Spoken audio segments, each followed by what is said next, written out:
Sir ने बहुत बेहतरीन तरीके से समझाया है। आगे बढ़ते हैं, वीरेंद्र का सवाल लेते हैं। वीरेंद्र जो है एक किसान है, कह रहे हैं क्या मैं अपनी ज़मीन जो है, भूमि है, उसका ट्रस्ट बना सकता हूँ? सर क्या आपकी सलाह रहेगी? किसान है ये और अपनी भूमि जो है उसका ट्रस्ट बनाना चाहते हैं। आप एक किसान अपनी भूमि को ट्रस्ट में ट्रांसफर कर सकता है, पर याद रखिए उससे सीलिंग एक्ट को आप ज्यादा उससे जमीन नहीं दे सकते, पहली चीज। दूसरी चीज क्या है, कुछ कुछ स्टेट्स में, कुछ राज्यों में फार्मर सर्टिफिकेट कंपलसरी होता है टू ओन एग्रीकल्चर लैंड।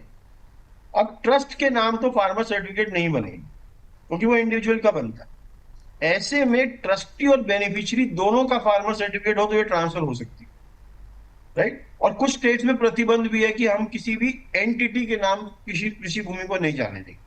तो ये बड़ा स्पेसिफिक क्वेश्चन है, आपके राज्य में क्या रूल है। पर हाँ, in general trust can hold agriculture land. Trust के पास एग्रीकल्चर कृषि भूमि होल्ड करने की पावर इन जनरल है। ठीक है सर।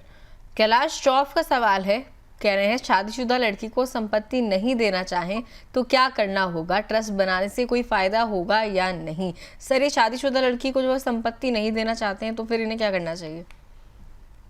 अब इस क्वेश्चन के दो तीन पार्ट हैं जो आप समझने की कोशिश करिए। पहली बात, ये संपत्ति कहां से है? ये सेल्फ एक्वायर्ड प्रॉपर्टी है या एंसेस्ट्रल है, पुश्तैनी? अगर ये पुश्तैनी है तो सन 2005 के बाद आपके पास राइट ही नहीं है इसको ना देने का।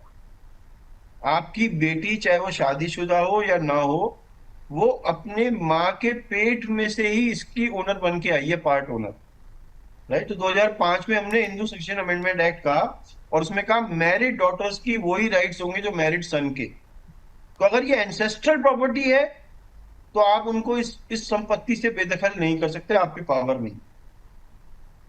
पर अगर ये सेल्फ एक्वायर्ड प्रॉपर्टी है, आपकी खुद की बनाई हुई प्रॉपर्टी है, तब आप चाहें तो अपनी मैरिड डॉटर को इस संपत्ति से अलग कर सकते हैं, उनको ना देना चाहें तो दे सकते हैं।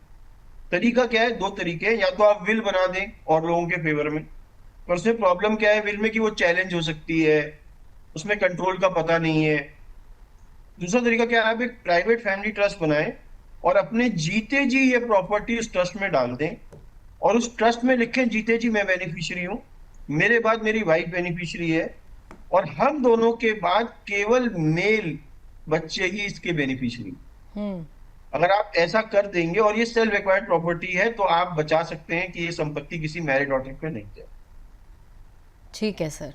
आगे बढ़ते हैं, सुबीर भटनागर का सवाल लेते हैं। मुझे लगता है ये काफ़ी ज़रूरी सवाल है। ये कह रहे हैं चैरिटेबल ट्रस्ट में कितने ट्रस्टी हो सकते हैं? पहला सवाल है इनका। और पूछ रहे हैं क्या सेक्रेटरी और ट्रेजरर एक ही व्यक्ति हो सकते हैं? तो सुबीर जी, चैरिटेबल ट्रस्ट में कम से कम दो ट्रस्टी होते हैं। मैक्सिमम की कोई लिमिट लॉ में डिफाइन नहीं करेगी, राइट। सेक्रेटरी और ट्रेजरर एक ही व्यक्ति होता है। सिर्फ ट्रस्ट में सेक्रेटरी ट्रेजरर नहीं होता, वो सोसाइटी में होता है। पर हाँ, आप किसी को सेक्रेटरी बना सकते हो, secretary trustee, treasurer trustee, right. Generally आप सेम व्यक्ति को बना सकते हो, पर हमारी सलाह आपके साथ ये होगी कि आप अलग अलग व्यक्तियों को ये जिम्मेदारी दें, जिससे कि एक दूसरे पे वो चेक रख सक पाए, और जो पावर है वो कंसंट्रेट ना हो किसी एक व्यक्ति के हाथ, राइट। बट जनरली ये पोस्ट सोसाइटीज में होती है, चैरिटेबल ट्रस्ट में नहीं होती। ठीक है सर। आगे बढ़ेंगे, अशोक जैन का सवाल लेंगे। इनका सवाल आया है, पूछ रहे हैं प्राइवेट फैमिली ट्रस्ट पर आयकर देनदारी जो है किस तरीके से, कैसे कम की जाए? तो प्राइवेट फैमिली ट्रस्ट में पहली बात तो ये टैक्स न्यूट्रल है, ना तो इसमें कोई एक्स्ट्रा टैक्स देना पड़ता है, या ना टैक्स की बचत होती।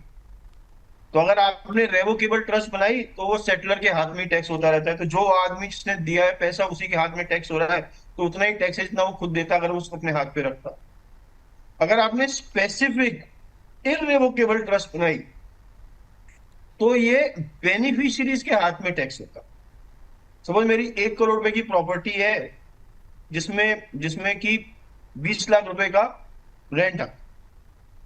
अब मैंने ये प्रॉपर्टी ट्रस्ट में डाल दी, और इसमें 1/3 ईच के 3 अपने बच्चों को बेनिफिशियरी बना दो। अब ये रेंट जो है इन बच्चों का रेंट माना जाएगा, 10-10 लाख रुपए 3 बच्चों का। हम्म। और इनको 1/3 रेंट में छूट मिल जाएगी, जो इनकम टैक्स में मिलती है हाउस प्रॉपर्टी की इनकम से। बाकी 2/3 पे इनको टैक्स देना पड़ेगा। तो आप स्प्लिट कर कर इनकम को विदाउट चेंजिंग ओनरशिप लीगली आप टैक्स को कम कर सकते हैं, क्योंकि टैक्स में एक टैक्स प्लानिंग का एक नियम है, नंबर ऑफ टैक्स पेयर्स बढ़ा दो तो टैक्स कम होगा, क्योंकि वही इनकम ज्यादा लोगों में बढ़ जाएगी तो स्लैब रेट्स कम आ जाएगी। तो कुछ लोगों के लिए वो काम कर सकता है। जनरली मैं आपको बता सकता हूँ, लोग ट्रस्ट बनाते हैं इनहेरिटेंस प्लानिंग के लिए, सिक्योरिटी ऑफ फैमिली के लिए, जी। गलत लोगों के हाथ में अपनी संपत्ति को जाने से बचाने के लिए। वो सब कारण ज्यादा बड़े हैं then saving some percentage of taxation.